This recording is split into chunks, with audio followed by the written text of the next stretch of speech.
Miliki 24,50 gram ganja, Harold Wuri Timur divonis 6 tahun penjara. Harold Wuri Timur, seorang warga kota Ambon, harus menerima vonis 6 tahun penjara setelah terbukti memiliki 24,50 gram ganja.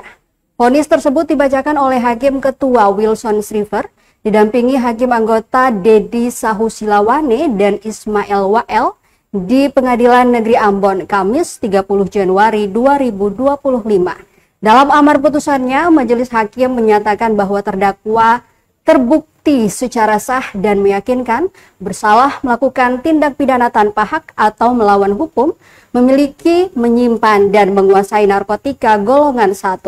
Perbuatan tersebut melanggar pasal 11 ayat 1 Undang-Undang Nomor 35 Tahun 2009 tentang narkotika. Tak hanya pidana penjara, majelis hakim juga menghukum terdakwa dengan pidana denda sebesar 800 juta rupiah.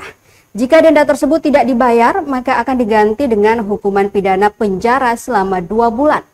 Selain itu, majelis hakim juga menetapkan barang bukti berupa 1 plastik bening berukuran besar berisi ganja, 1 plastik bening berukuran sedang berisi ganja, 4 plastik bening berukuran kecil berisi ganja, 1 pak plastik bening berukuran kecil, 1 bungkus bekas wafer wafelo, dan 1 plastik kresek hitam.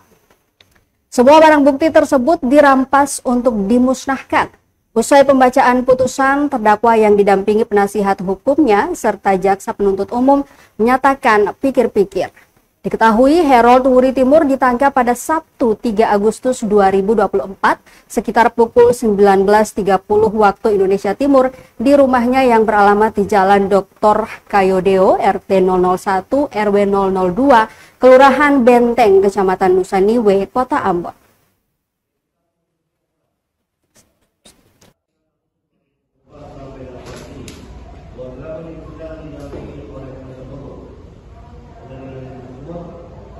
Download Tribun X sekarang, menghadirkan lokal menjadi Indonesia.